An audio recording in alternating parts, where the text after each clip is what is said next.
Good afternoon class. चलिए, आप सभी को मेरी आवाज आ रही है प्रॉपर? ओके, ठीक है।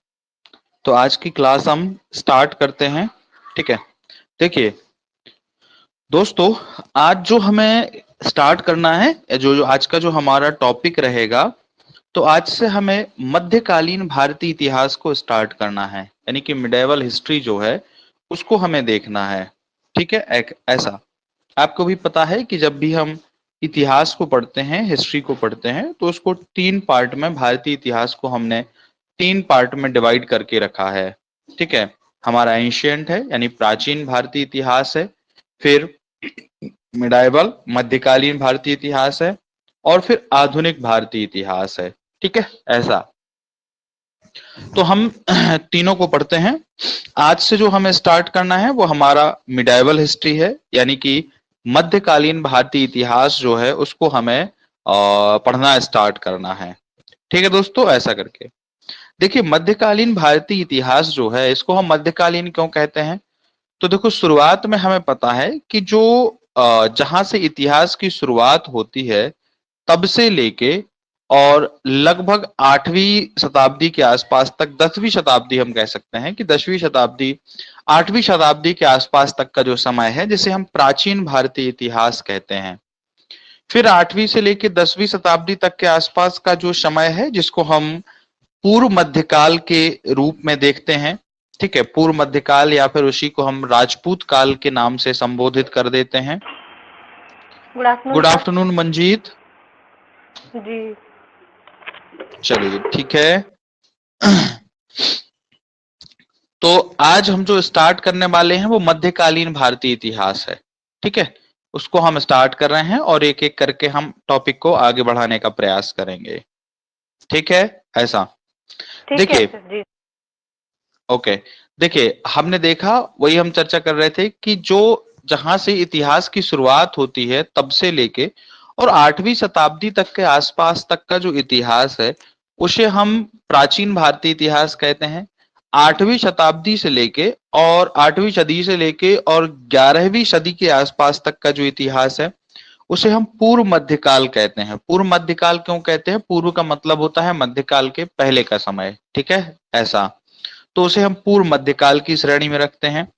और उसके बाद जो समय स्टार्ट होता है, यानी कि 11वीं से लेके और लगभग हम ऐसा कह सकते हैं कि जो 17वीं 18वीं सदी तक का जो समय है उसे हम मध्यकाल की श्रेणी में रखते हैं। इसके अलावा 19वीं और 20वीं सदी का जो समय है जिसे हम आधुनिक काल की श्रेणी में रखते हैं। किसके? आधुनिक काल की श्रेणी में रखते हैं। तो देखो, सबसे लास्ट वाला जो हुआ उसे हमने आधुनिक कह दिया, पहले वाला जो हुआ उसे हमने प्राचीन कह दिया, और इसी वजह से जो बीच वाला समय है उसे हमने मध्यकाल कहा। उसे हमने क्या कहा? मध्यकाल कहा।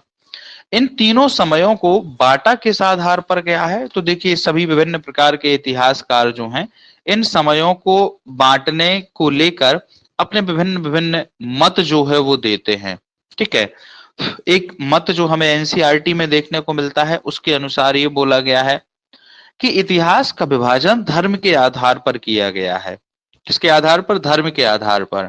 अर्थात बोला गया है कि किस काल में किस धर्म की केंद्रीय सत्ता हुआ करती थी। केंद्रीय सत्ता मतलब समझ रहे हैं?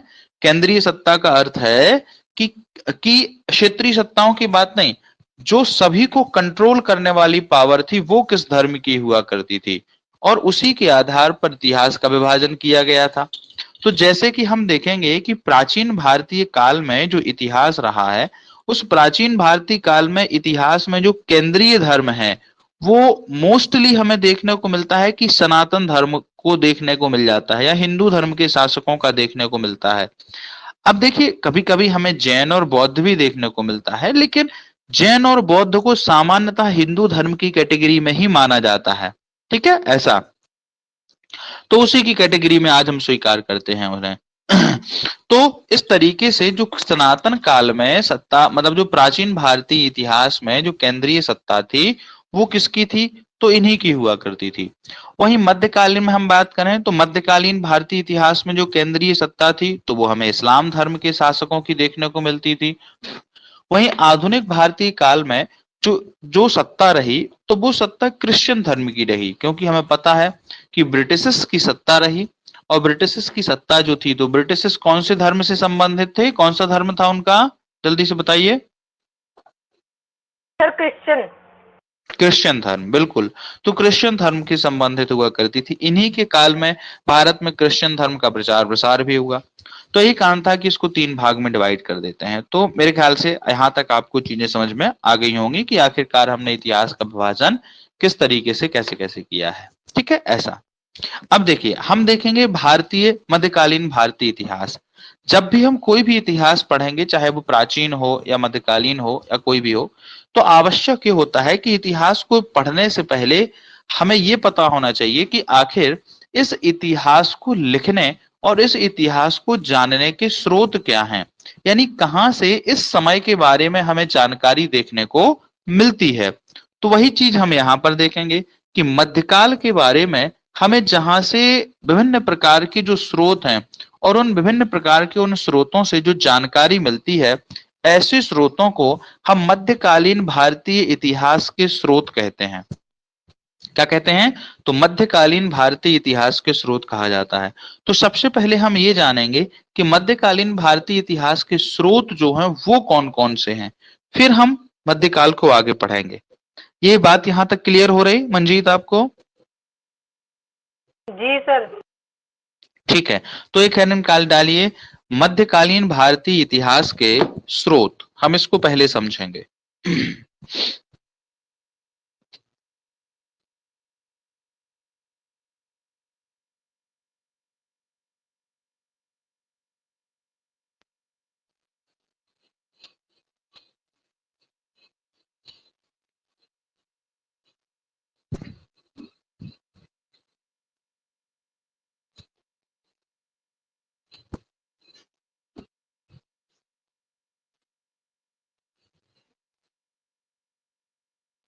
ओके, मध्यकालीन भारतीय इतिहास के स्रोत। तो देखिए, स्रोतों के संबंध में कहा जाता है कि जो भी घटनाएं बीते युग में घटती हैं, उन घटनाओं के बारे में जो जहां से हमें जानकारी मिलती है, उन जानकारी देने वाले स्रोतों को ही, उन जानकारी देने वाले साधनों को ही हम स्रोत कहते हैं। ऐतिहासिक स्रोतों में अगर हम बात करें तो हमें 2 प्रकार के स्रोत जो है वो देखने को मिलते हैं।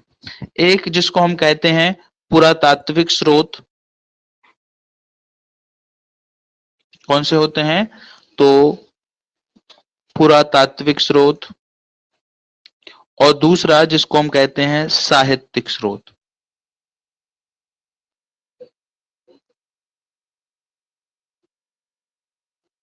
कौन से होते हैं? पुरातात्विक और साहित्यिक। आप जानते हैं दोनों में क्या अंतर है, पुरातात्विक और साहित्यिक? क्या होते हैं सर पुरातात्विक स्रोत मंजीत, थोड़ा बताइए। सर पुरातात्विक का तो मुझे मतलब इतना श्योर नहीं हूँ। पुरातात्विक हाँ जैसे इतिहास के जो मतलब पूरा पूरे वो पुराने वो होते हैं, अस्तित्व हाँ, वगैरह जो मतलब जी उनके ऊपर है शायद सर, मुझे डाउट है थोड़ा। और ठीक है। जो साहित्य के इतिहास है, जो भारत के मतलब पुराने साहित्य के बारे में है, साहित्य के हम्म, ऊपर है सर। जी। चलिए कोई बात नहीं, मैं आपको बता देता हूँ। जी सर। इतिहास, जब भी हम इतिहास लिखते हैं तो इतिहास जानने के हमारे पास 2 स्रोत हैं। मूलतः हमने उनको 2 कैटेगरी में डिवाइड किया है। एक पुरातात्विक होते हैं और दूसरे कौन से होते हैं? साहित्यिक होते हैं। सबसे पहले हम जानते हैं पुरातात्विक स्रोतों को कि ये क्या होते हैं। ठीक है, तो देखिए, पुरातात्विक स्रोतों की जहां तक हम बात करते हैं, तो पुरातात्विक स्रोत अर्थात वो स्रोत, पुरा स्रोत अर्थात वो स्रोत जो ऐसे साक्ष्य जो हमें खुदाई से प्राप्त होते हैं। कहाँ से प्राप्त होते हैं? खुदाई से प्राप्त होने वाले जो साक्ष्य होते हैं, उन्हें हम पुरातात्विक स्रोत कहा जाता है। ठीक है, ऐसे करके। और पुरातात्विक स्रोतों को हम 3 श्रेणियों में विभाजित कर सकते हैं। कितनी श्रेणियों में? 3 श्रेणियों में विभाजित कर सकते हैं। एक जिसको हम कहते हैं अभिलेख, अभिलेख। दूसरा जिसको हम कहते हैं सिक्के। और तीसरा जिसको हम कहते हैं स्मारक। कौन कौन से होते हैं? अभिलेख, सिक्के और स्मारक। ठीक है, और इनसे हमें विभिन्न प्रकार की जानकारियां देखने को मिलती हैं। अब आप कहेंगे कि ये क्या है? तो देखिए, अभिलेख का मतलब होता है कि ऐसे स्रोत या ऐसे लेख जो हमें कहीं ना कहीं लिखित रूप में प्राप्त हुए हैं। किस रूप में? लिखित रूप में प्राप्त हुए हैं। ऐसे स्रोतों को हम अभिलेख कहते हैं। ठीक है, या जिनको हम इंस्क्रिप्शन के नाम से भी जानते हैं। ठीक है, ऐसे करके कहीं ना कहीं ये हमें कैसे होते हैं? तो लिखे हुए मिलते हैं और खुदाई से प्राप्त होते हैं। फॉर एग्जाम्पल के लिए, जैसे आपने नाम जरूर सुना होगा, जैसे आपने सुना होगा अशोक के अभिलेख। सुना है? आपने नाम सुना जी है ये? सर जी। हाँ। जी तो सर। हमें अशोक के बिल्कुल विभिन्न प्रकार के अभिलेख देखने को मिलते हैं, जो कि हमें कैसे कहाँ पर मिलते हैं? तो हमें विभिन्न विभिन्न जगहों पर खुदाई से प्राप्त हुए हैं। और ये इन अभिलेखों से हमें अशोक के समय की जानकारियां जो हैं वो देखने को मिलती हैं, जिसमें हम देखते हैं कि हमें कहीं से उसके धर्म के बारे में जानकारी मिलती है, कहीं से उसके व्यक्तिगत जीवन के बारे में जानकारी मिलती है, कहीं से हमें उसके राजनीतिक जीवन के बारे में जानकारी मिलती है। तो विभिन्न जानकारियां जो हैं वो हमें उसके अभिलेखों से देखने को मिलती हैं। तो हमें एक तो खुदाई से वो मिलते हैं, और दूसरा क्या होता है, वहां पर हमें लिखी हुई जानकारियां मिलती हैं। ऐसे स्रोतों को हम अभिलेख कहते हैं। ये बात क्लियर हो सर रही जो है? मौर्य जी सर, जो मौर्य वंश का राजा था अशोक, सम्राट अशोक, उसी के बारे में ना सर? हाँ हाँ बिल्कुल, जी ठीक है। उसी के बारे में। कोमल, गुड आफ्टरनून। चलिए, हम पढ़ रहे हैं मध्यकालीन भारतीय इतिहास पढ़ रहे हैं कोमल, और हमने स्टार्ट किया है मध्यकालीन भारतीय इतिहास को जानने के स्रोतों से। ठीक है, ऐसा। अच्छा, मैं एक चीज और आपको बता दूं कि जो अभिलेख होते हैं, ये अभिलेख किसी भी इतिहास को जानने के लिए सबसे विश्वसनीय साक्ष्य होते हैं।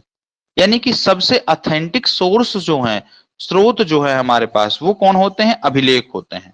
ठीक है, ऐसा। ऐसा क्यों? तो दोस्तों, ऐसा इसलिए है क्योंकि देखो, अभिलेख से हमें दो चीजों के बारे में जानकारी मिलती है। आप लोगों ने एक चीज सुनी होगी कभी ना कभी, C14। सुना है C14? कार्बन 14। सर नहीं ना सर।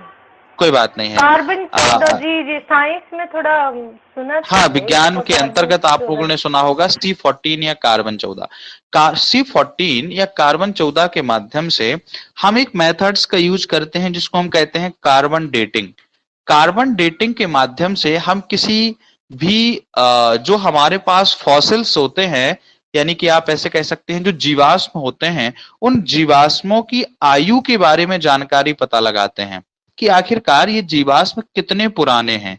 ठीक है, तो हम जीवाश्मों की आयु का पता लगाने के लिए C14 मेथड्स, या फिर अगर हम बात करें कार्बन डेटिंग का यूज करते हैं।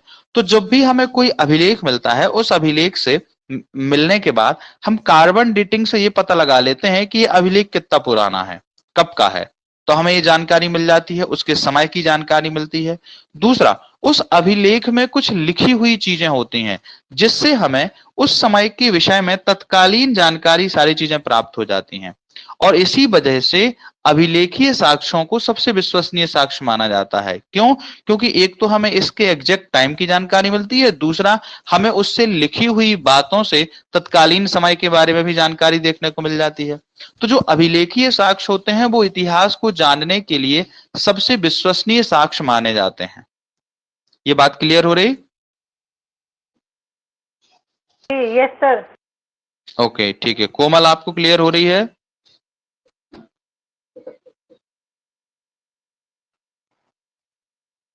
आपकी वॉइस नहीं आ रही मुझे।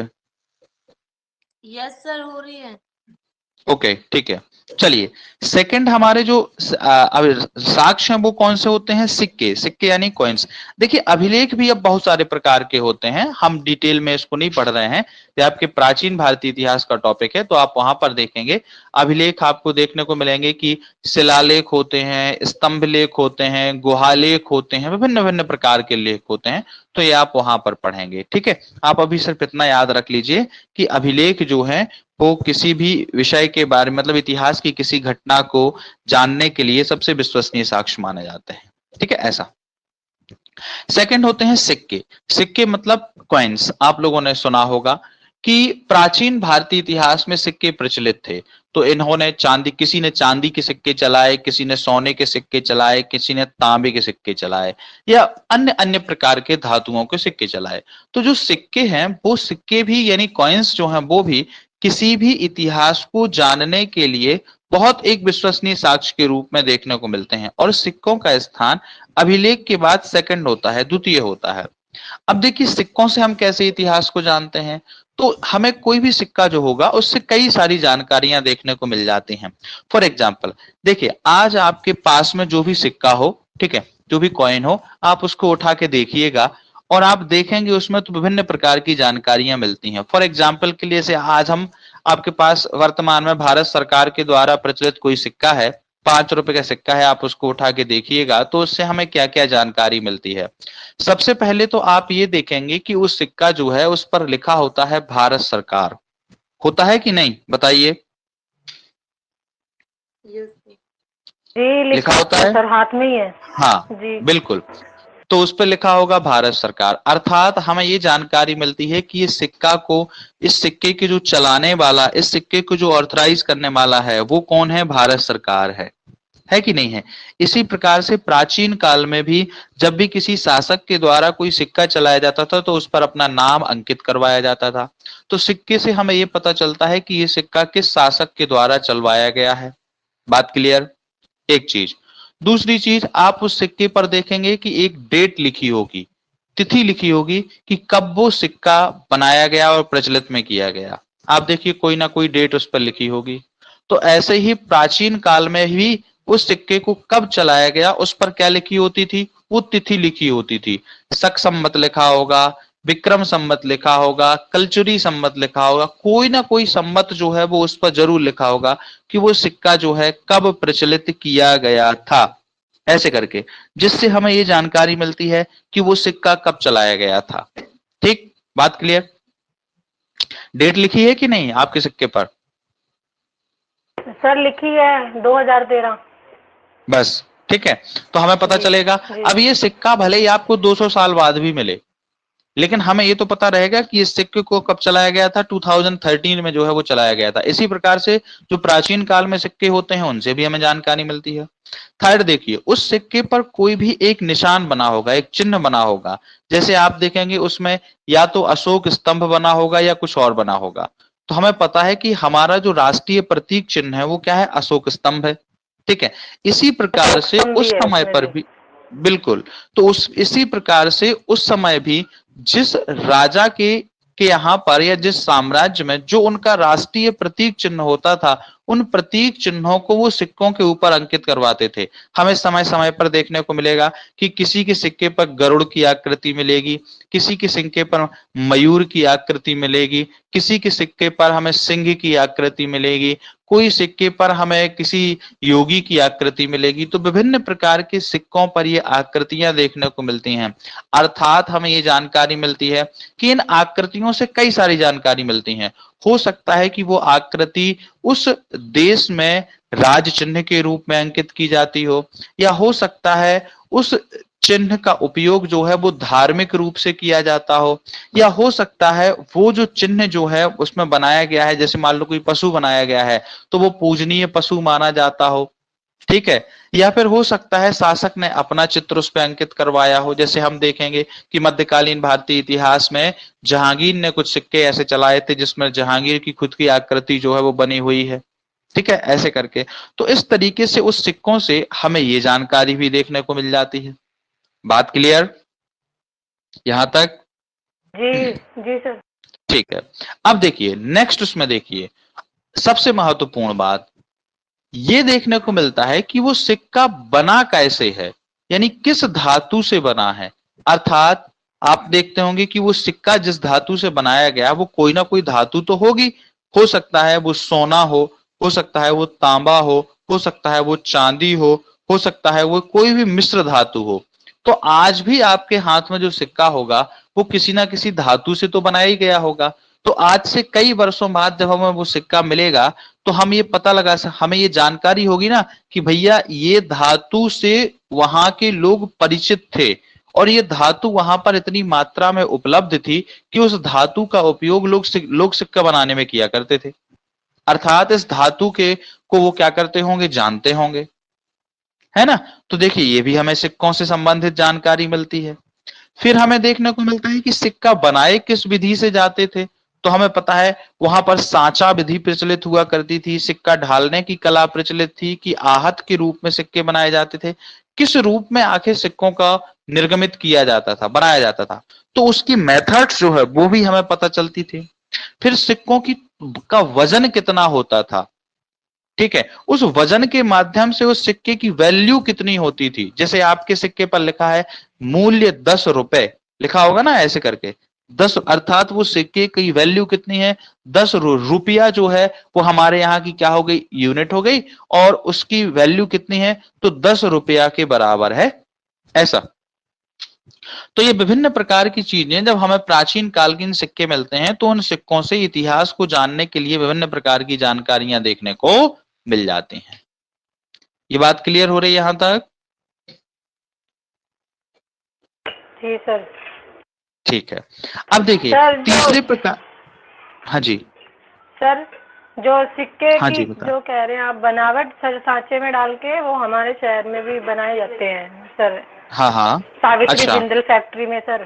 जी अच्छा अच्छा, कौन से शहर में? जी सर, हिसार नहीं में आपके, सावित्री जिंदल फैक्ट्री में। अच्छा जी ओके, सर। ठीक है। तो भारत सरकार की जो भी टकसालें हैं उन टकसालों के अंतर्गत वो तो सिक्के बनाए जाते होंगे,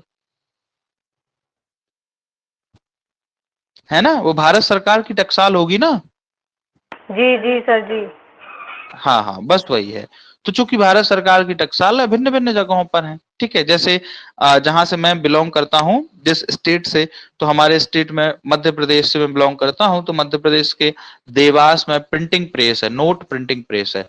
तो यहाँ पर जो है वो नोट छापे जाते हैं, ऐसा, ठीक है, ऐसा। चलिए हम आगे बढ़ते हैं। अब देखिए तीसरे प्रकार के जो इतिहास को जानने के स्रोत हैं उनको हम कहते हैं स्मारक। अब स्मारक क्या होते हैं? तो देखिए प्राचीन काल में अभिलेख और सिक्कों को छोड़कर जो भी हमें अन्य चीजें मिलती हैं वो सभी स्मारक की कैटेगरी में आती हैं। अब कौन कौन सी चीजें मिलती हैं? जैसे अगर हम बात करें मंदिर, ठीक है, बिल्डिंग्स, ठीक है, युद्ध सामग्री,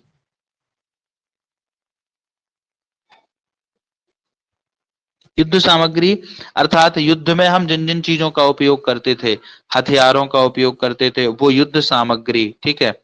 इसके अलावा सामान्य जीवन में उपयोग लाने वाले आई जाने वाली सामग्री, जैसे अगर हम बात करें कि हमें बर्तन है, ठीक है, इसके अलावा विभिन्न प्रकार की चीजें हैं भाई, सामान्य जीवन में हम जो उपयोग में बर्तन लाते हैं, परिवहन के साधन है, या आप सिक्कों और स्मारक को छोड़, सिक्कों और अभिलेखों को छोड़कर जो भी आपको इतिहास से चीजें मिलती हैं वो सभी के सभी किसके अंतर्गत आएंगे? स्मारक की कैटेगरी में आएंगे। और उनसे भी हमें विभिन्न प्रकार की कुछ कुछ जानकारियां जो हैं वो देखने को मिलती हैं, ठीक है, ऐसे करके। और इस तरीके से पुरातात्विक स्रोत जो होते हैं वो 3 कैटेगरी के होते हैं और उनसे हमें इतिहास के बारे में विभिन्न प्रकार की जानकारियां देखने को मिलती हैं। ये बात क्लियर हो रही है यहां तक? जी ठीक है, वेरी गुड। अब देखिए दूसरे प्रकार के जो साक्ष्य होते हैं वो होते हैं साहित्यिक साक्ष्य। वो कौन से होते हैं? तो साहित्यिक साक्ष्य होते हैं। अब साहित्यिक साक्ष्य जो है बेसिकली इनको हम चाहें तो 2 कैटेगरी में डिवाइड कर सकते हैं। कितने? 2 कैटेगरी में। एक देखिए साहित्यिक साक्ष्य क्या होते हैं पहले तो ये समझ लीजिए। तो साहित्यिक साक्ष्य अर्थात वो साक्ष्य जो हमें लिखे हुए मिलते हैं। कैसे मिलते हैं? लिखे हुए स्रोत जो होते हैं उनको हम साहित्यिक साक्ष्य कहते हैं। फॉर एग्जाम्पल जैसे आपने देखा होगा किसी ने कोई बुक लिखी है, बुक के रूप में क्या क्या चीजें लिखते हैं? तो किसी ने कोई जीवनी लिखी है, किसी ने कोई आत्मकथा लिखी है, कोई लेखक किसी राजा के दरबार में रहा है और दरबार में रहते हुए उसने वहां विभिन्न प्रकार की चीजों को लिखा है, ठीक है, तो वो भी किसकी कैटेगरी में आएगी? इसी की कैटेगरी में आएगी, साहित्य की कैटेगरी में आएगी। तो विभिन्न प्रकार के साहित्य होते हैं और उनसे हमें विभिन्न प्रकार की जानकारियां मिलती हैं, क्योंकि वो तत्कालीन समय के शासकों के लिए लिखी गई चीजें होती हैं। कभी कभी किसी शासक के द्वारा स्वयं कोई किसी किसी बुक का निर्माण किया जाता है। मान लो कोई पढ़ा लिखा बुद्धिमान सा शासक हो, तो वो क्या करता है, स्वयं अपनी चीजों को लिखता है। ठीक है, तो उससे भी हमें जानकारियां देखने को मिलती हैं। अब साहित्यिक स्रोतों को हम दो प्रकार से डिवाइड करते हैं। एक जिनको हम कहते हैं देसी साहित्य,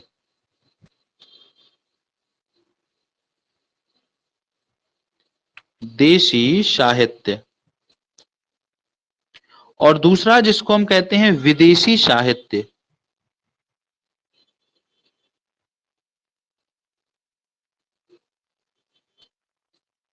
विदेशी साहित्य। अब देखिए देसी साहित्य क्या होता है। तो देशी साहित्य का मतलब है कि ऐसे साहित्यिक स्रोत जो जिनको भारतीय लेखकों के द्वारा लिखा गया है, उस साहित्य को हम क्या कहेंगे? देसी साहित्य कहेंगे। ठीक है, फॉर एग्जाम्पल के लिए जैसे अगर हम बात करें, हमारे वेद हैं, अरण्यक हैं, ब्राह्मण हैं, उपनिषद हैं, कौटिल्य का अर्थशास्त्र है, पाणिनि की अष्टाध्यायी है। ठीक है, ऐसे करके तो ये विभिन्न प्रकार के जो स्रोत हैं, इन स्रोतों के माध्यम से जो हमें जानकारियां मिलती हैं, ऐसे स्रोतों को हम क्या कहेंगे? देसी साहित्य। यानी भारतीय लेखकों के द्वारा जिन साहित्यिक ग्रंथों को लिखा गया, ऐसे साहित्यिक ग्रंथों को हम देसी साहित्य की श्रेणी में रखेंगे। ये बात क्लियर हो रही यहां तक? जी सर। ठीक है, अब विदेशी साहित्य क्या होगा? तो विदेशी साहित्य वो साहित्य होगा जो विदेशी लेखकों के द्वारा लिखा गया है। लेकिन अब आप ये बताइए, विदेशी साहित्य जो है या विदेश में लिखा गया जो साहित्य है, वो हमारे लिए उपयोगी कैसा है, कैसे हो सकता है, और उसमें भारतीयों का वर्णन क्यों किया जाएगा? तो देखो भैया, क्या है कि ऐसा तो है नहीं है कि विदेशियों से हमारे संबंध अभी से हों, प्राचीन काल से ही हमें देखने को मिलते आ रहे हैं। तो जैसे हमारे यहाँ पर राजा के दरबार में विभिन्न प्रकार के लेखक होते थे या उनके इतिहासकार होते थे, वैसे ही विदेशों में भी जो शासक होते थे तो उनके भी दरबार में लोग हुआ करते थे। अब उन्होंने क्या किया, अपने शासक के बारे में लिखा, और अपने शासक के बारे में लिखते समय उन्होंने ये बताया कि हमारे तत्कालीन शासक फला व्यक्ति हुआ करते थे, और इनका पूर्व के शासक यानी कि भारत में उस समय ये शासक थे और उनके साथ इस प्रकार से संबंध थे। अब वो बता सकते हैं कि इनसे हमारा व्यापार होता था तो कैसा होता था, व्यापार में कौन सी वस्तुएं आयात होती थी, निर्यात होती नहीं। ठीक है, ऐसे करके। या फिर वो ये बता सकते हैं कि जो फला व्यक्ति भारत में शासक हुआ करता था, उस शासक से कौन सा युद्ध हुआ, ठीक है, कौन सा अभियान किया गया, तो इस तरीके से, या कौन सी संधि हुई, तो इस तरीके से संबंधित व्यक्ति के द्वारा अपने शासक का वर्णन किया गया, हमारे यहाँ का वर्णन नहीं किया गया। लेकिन उसने तत्कालीन समय में उस शासक से भारतीय शासकों के कैसे संबंध थे, इसका वर्णन किया, और जिससे हमें भारतीय शासकों की जानकारी मिल जाती है। एक पॉइंट। सेकंड पॉइंट, यदि कोई विदेशी व्यक्ति भारत घूमने आता है, तो भारत घूमते समय वो भारत में रहा, तो उसने अपने कई सारे यात्रा वृतांत भी भारत में लिखे। ठीक है, तो था तो वो विदेशी, लेकिन उसने लिखा भारतीयों के बारे में। तो विदेशी होने के बावजूद भी उसके द्वारा जो साहित्य लिखा गया, उस साहित्य से हमें भारतीयों के बारे में जानकारी देखने को मिलती है, और ऐसे साहित्य को हम विदेशी साहित्य की श्रेणी में रखते हैं। ये बात क्लियर हो रही है यहां तक? जी हाँ, वेरी गुड। तो ये होता है विदेशी साहित्य। तो मेरे ख्याल से अब आप लोग समझ गए होंगे कि साहित्यिक स्रोत और पुरातात्विक स्रोत क्या होते हैं, और किस प्रकार से जो है इनसे इतिहास के बारे में हमें जानकारी देखने को मिलती है। क्लियर? यहां तक कोई डाउट तो नहीं?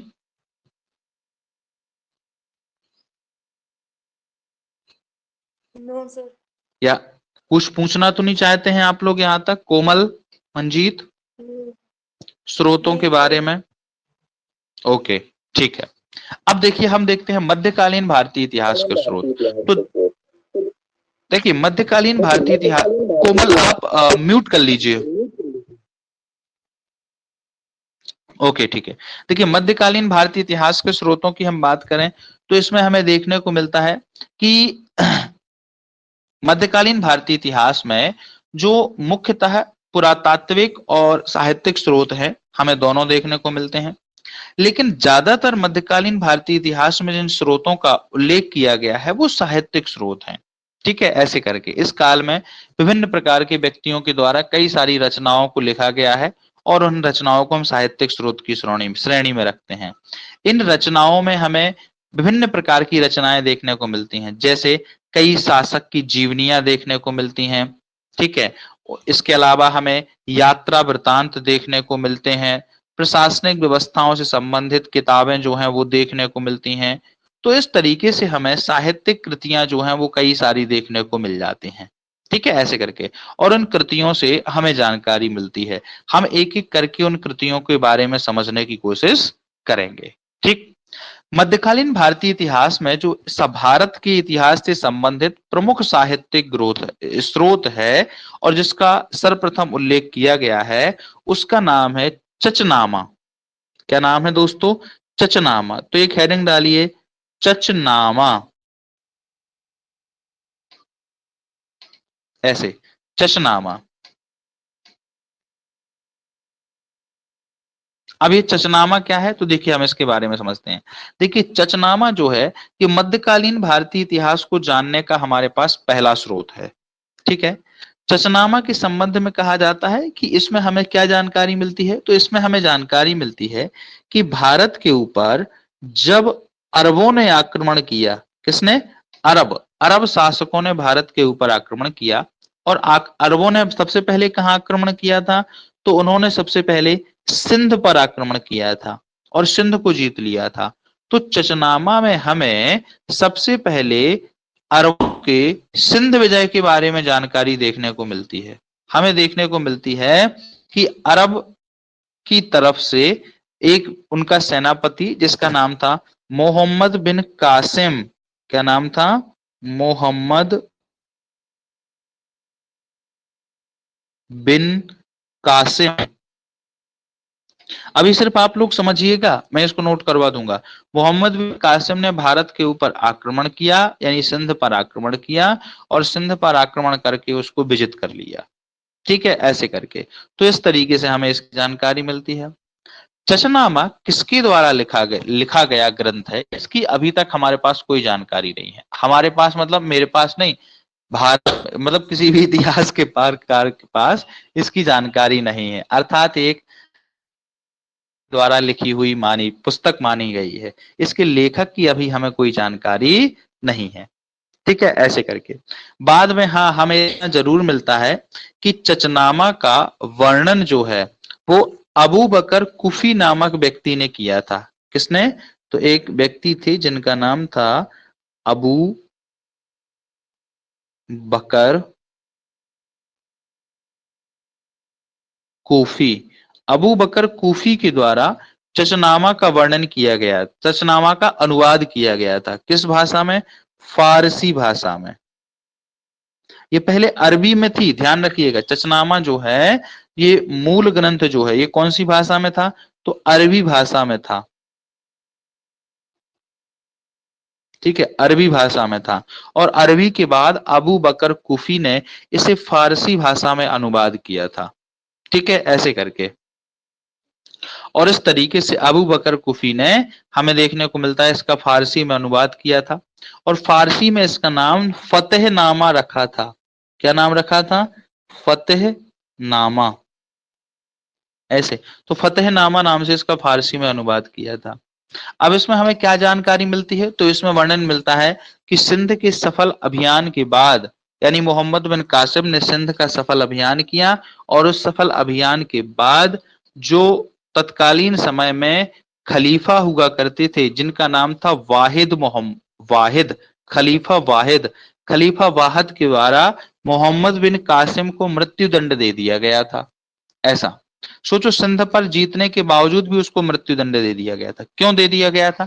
क्योंकि मोहम्मद बिन कासिम जो है वो हमें देखने को मिल रहा था, अभी हम देखेंगे कि इराक के गवर्नर हज्जाज का कौन था? दामान था। और हज्जाज की मृत्यु हो गई और हज्जाज और खलीफा वाहिद के संबंध अच्छे नहीं थे। तो इस वजह से हज्जाज की मृत्यु पहले ही हो जाती है और बाद में उसके दामाद को भी मृत्यु दंड दे दिया जाता है, ऐसा करके। और इस तरीके से हमें चचनामा में इस प्रकार की विजयों की जानकारी देखने को मिलती है। ये बात क्लियर हो रही है यहां तक आप लोगों को? फटाफट बताइए, मंजीत, कोमल। जी सर। जी सर। ठीक है, तो इसको नोट करना है कि आप लोगों ने बीच बीच में नोट कर लिया है? सर बीच बीच में नोट कर लिया मैंने तो। ओके, तो इसको अगर मैं नोट करवाऊं कि आप लोग ऐसे ही करते रहेंगे? जल्दी से बताइए मुझे। सर आप ऐसे कीजिए ना, पीडीएफ में कर दीजिएगा, अगर कुछ रह जाएगा तो हम उसमें से देख लेंगे। हाँ, पीडीएफ तो मैं शेयर कर ही दूंगा, कोई इशू नहीं है, वो तो आपको स्टडी मटेरियल में आके मिल जाएगी। क्यों कोमल, क्या हाँ करूं वही। बताइए? जी सर, कर लिया नोट तो। ओके ठीक है, फिर कोई इशू नहीं है, चलिए अच्छी बात है। तो इस तरीके से हमें क्या होता है, चचनामा के बारे में जानकारी देखने को मिलती है। ठीक है, ऐसा। चलिए, चचनामा के बाद जो दूसरी मध्यकालीन भारतीय इतिहास को जानने की एक प्रमुख पुस्तक है, जिसको हम कहते हैं तहकीक ए हिंद।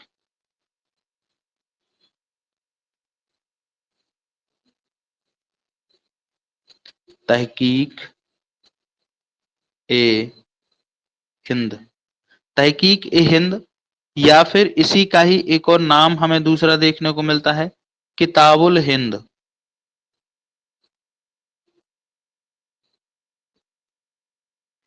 किताबुल हिंद। तो तहकीक ए हिंद या किताबुल हिंद, ये दोनों कैसी हैं? एक ही हैं, ध्यान रखिएगा। ठीक है, ऐसा करके।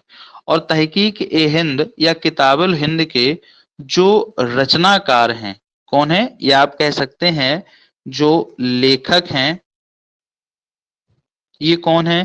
तो इनका नाम है अल-बेरूनी।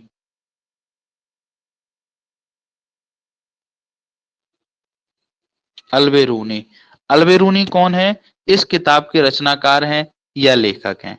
ठीक है, ये किताब किस भाषा में है? तो दोस्तों, भाषा जो है मूलतः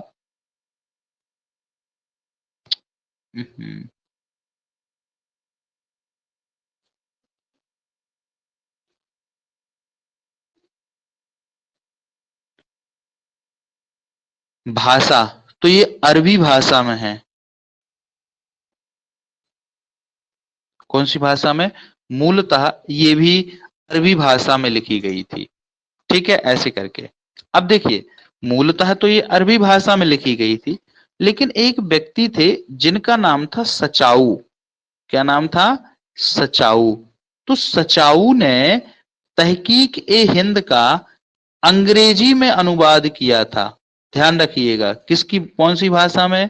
तो इन्होंने इस किताब का अंग्रेजी भाषा में अनुवाद किया था।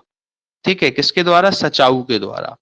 और अंग्रेजी भाषा में उन्होंने किस नाम से अनुवाद किया था? तो अंग्रेजी में इसका नाम है Al-Biruni.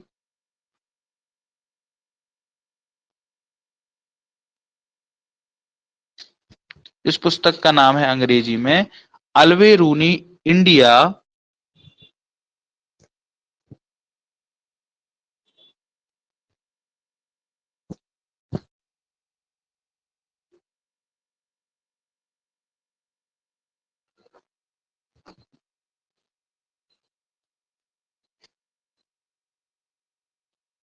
Al-Biruni India an account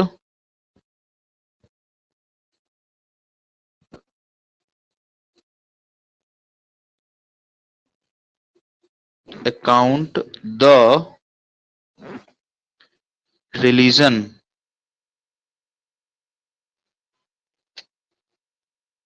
तो सचाऊ ने तहकीक ए हिंद नामक पुस्तक जो है, ठीक है, तहकीक ए हिंद का अंग्रेजी भाषा में अनुवाद किस नाम से किया था?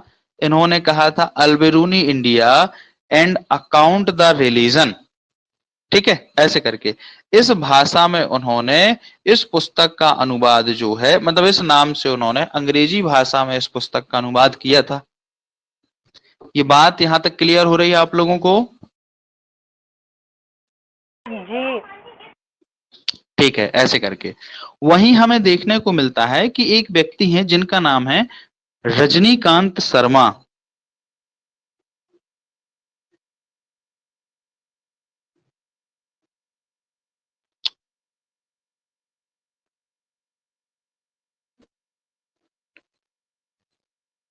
रजनीकांत शर्मा। रजनीकांत शर्मा साहब ने इसी पुस्तक का अनुवाद हिंदी भाषा में किया था। किस भाषा में किया था? हिंदी भाषा में किया था। ठीक है, ऐसे करके। तो अगर आपसे कभी पूछा जाता है कि तहकीक ए हिंद का हिंदी भाषा में अनुवाद किसने किया था, तो कौन है? रजनीकांत शर्मा। वहीं अगर हम बात करें कि अंग्रेजी भाषा में किसने अनुवाद किया था, तो सचाऊ हुआ करते थे। ठीक, ऐसा करके। अब देखिए ये पुस्तक कब लिखी गई थी, तो मैं आपको बता दूं ये पुस्तक लगभग 1017 से लेके और 1030 के बीच में भारत में लिखी गई थी। कब लिखी गई थी? 1070 से लेके 1030 के बीच में ये भारत में लिखी गई थी। इस पुस्तक में अगर हम बात करें तो कुल 80 अध्याय हैं। अध्यायों की संख्या यानी लेसन, कितने लेसन है? तो 80 लेसन है। ठीक है, ऐसे करके। और हमें इस पुस्तक से कौन सी चीजों की जानकारी मिलती है? तो देखिए भारत पर हम देखेंगे एक आक्रमणकारी व्यक्ति था, गजनी का शासक था। ठीक है, जिसका नाम था, कौन था? महमूद गजनबी। तो महमूद गजनबी ने जब भारत के ऊपर आक्रमण किया तो तत्कालीन समय में भारत की राजनीतिक, आर्थिक, सामाजिक, धार्मिक विभिन्न प्रकार की चीजों के बारे में हमें उस तत्कालीन समय की इन विभिन्न चीजों के बारे में हमें जानकारी यहाँ इस पुस्तक में देखने को मिलती है। ठीक है, ऐसे करके। ये बात यहाँ क्लियर हो रही? जी। ओके। अब देखिए हम सबसे पहले थोड़ा सा और जान लेते हैं कि जो ये अल-बिरूनी था ये आखिर था कौन व्यक्ति। ठीक है, कभी कभी आपसे पूछ लिया जाता है। ठीक है, तो आपको पता होना चाहिए जो अल-बिरूनी नामक व्यक्ति हुआ करता था, इसका जन्म 973 में हुआ था। कहाँ हुआ था? तो एक जगह है जिसको हम कहते हैं खीवा। सॉरी, कौन सी जगह है? खीवा। खीवा नामक जगह पर मध्य एशिया में इसका जन्म हुआ था। और इसी खीवा को बाद में फिर नया नाम ख्वारिज्म दिया गया, यानी कि वर्तमान में हम उसको किस नाम से जानते हैं? तो खीवा को ख्वारिज्म कहा जाता है।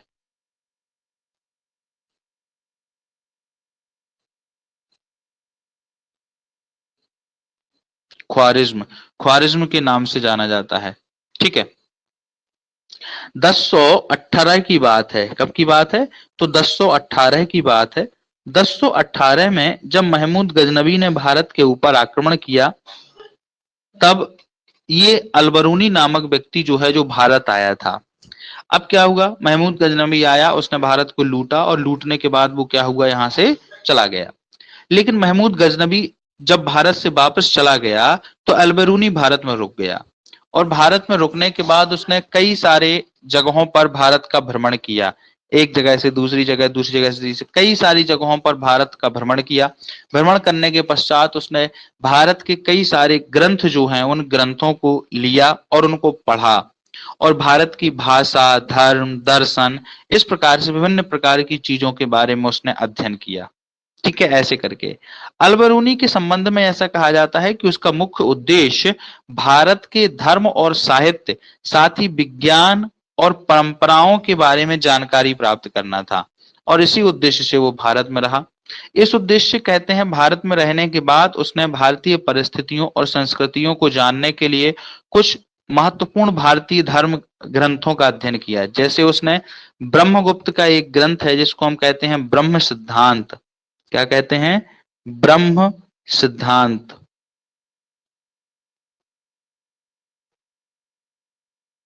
ब्रह्म सिद्धांत किसकी पुस्तक है? तो ब्रह्मगुप्त की पुस्तक है।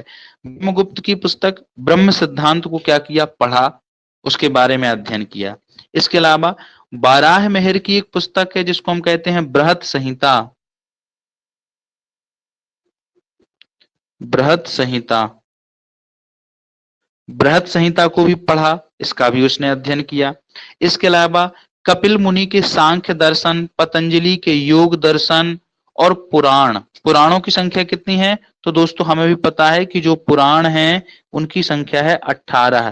तो ये 18 पुराण, जी हाँ बिल्कुल, ये 18 पुराण, इन 18 पुराणों का भी अध्ययन किया। ठीक है, तो 18 पुराण, बृहत संहिता, इसके अलावा बारह मिहिर की बृहत संहिता, कपिल मुनि का सांख्य दर्शन, पतंजलि का योग दर्शन, इन विभिन्न प्रकार के दर्शनों का भी उसने अध्ययन किया। और इन अध्ययन करने के पश्चात जो है उसने इन चीजों के बारे में पढ़ के की कोशिश की। ठीक है, उसने जो अपना ग्रंथ लिखा उस ग्रंथ में कई प्रकार की चीजों का वर्णन किया। जैसे वो भारत में प्रचलित जाति व्यवस्था का वर्णन करता है। कौन सी व्यवस्था? तो जाति प्रथा का वर्णन करता है। जाति व्यवस्था का वर्णन, वो कहता है कि भारत में जाति प्रथा इतनी दृढ़ थी, इतनी समाज में प्रचलित हुआ करती थी कि अगर दो ब्राह्मण भी भोजन करने के लिए बैठते थे तो वो बीच में एक सफेद कपड़ा रख लेते थे। ठीक है, उसके अनुसार बोला गया है कि भारत में अंतर जातीय विवाह प्रतिबंधित हुआ करते थे। अंतर जाति का मतलब है कि एक जाति के लोग दूसरी जाति में विवाह नहीं करते थे, ऐसा। इसके अलावा जो जिन ऐसी स्त्रियां जिनके पति की मृत्यु हो जाती थी वो विधवा हो जाती थी और विधवा होने पर उनका सिर मुंडवा दिया जाता था, तो इसका भी वो वर्णन करता है। वो कहता है कि भारत में एक ऐसी जाति होती थी जिसको जो अधिकार विहीन जाति थी और उसको उसने शूद्र कह के संबोधित किया है, ऐसा। तो इस तरीके से वो भारत के समाज के बारे में विभिन्न प्रकार की चीजों का वर्णन करता है और हमें भारतीयों के बारे में बतलाता है। आज मध्यकालीन भारतीय इतिहास को जानने में ये ग्रंथ जो है वो प्रमुख स्रोत के रूप में कार्य करता है। बात समझे? जी सर। Okay, very good. तो ये कौन सा ग्रंथ हुआ करता था, जल्दी से बताइए? तहकीक ए हिंद, या फिर जिसको हम कहते हैं किताबुल जी हिंद के नाम से जाना जाता किताबुल है। हिंद के नाम से। जी हाँ जी, बिल्कुल। ठीक है, ऐसा। अभी देखिए हमें ये देखने को मिलेगा कि इसके बाद हमारे और भी इसमें बुक्स जो हैं वो हम एक एक करके इनको देखेंगे। और भी साहित्यिक स्रोत जो हैं बड़े महत्वपूर्ण साहित्यिक स्रोत हैं और इतिहास में इससे संबंधित बहुत सारे प्रश्न पूछे जाते हैं। ठीक है, ऐसा करके। अभी कौन क्लास में आया है? मोनिका। मोनिका आप बहुत लेट हो गई हैं। क्लास जो है ये कंप्लीट होने वाली है, विद इन 1 मिनट हम क्लास कंप्लीट करने वाले हैं, है ना? ऐसा। चलिए, इसके बाद फिर सेकंड क्लास स्टार्ट होगी आपकी 2 बजे से। आप ही का क्लास है ना सर? नहीं नहीं, मेरी क्लास नहीं है, मेरी क्लास खत्म होने वाली है। वीरेंद्र सर की है। वीरेंद्र ओके, सर की वीरेंद्र है। सर की। ओके ओके, जी जी ठीक है। सर। तो ठीक है, इस देखिए इसके बाद हमें बहुत सारी बुक्स के बारे में जानना है। जैसे हम कहते हैं ताजुल मासिर, तबकाते नासरी, ठीक है, तारीख फिरोज शाही, फतवाए जहांदीरी, फतवाए जहांगीरी। तो बहुत सारी बुक्स हैं जिनको हम एक एक करके यहाँ पर जानने की कोशिश करेंगे, लेकिन उनको हम कल की क्लास में जानेंगे। आज के लिए हम इतना ही रखते हैं। ठीक है, टाइम हो गया है, तो फिर हम इसके आगे कल जानेंगे। क्लियर? यहाँ तक कोई डाउट तो नहीं है?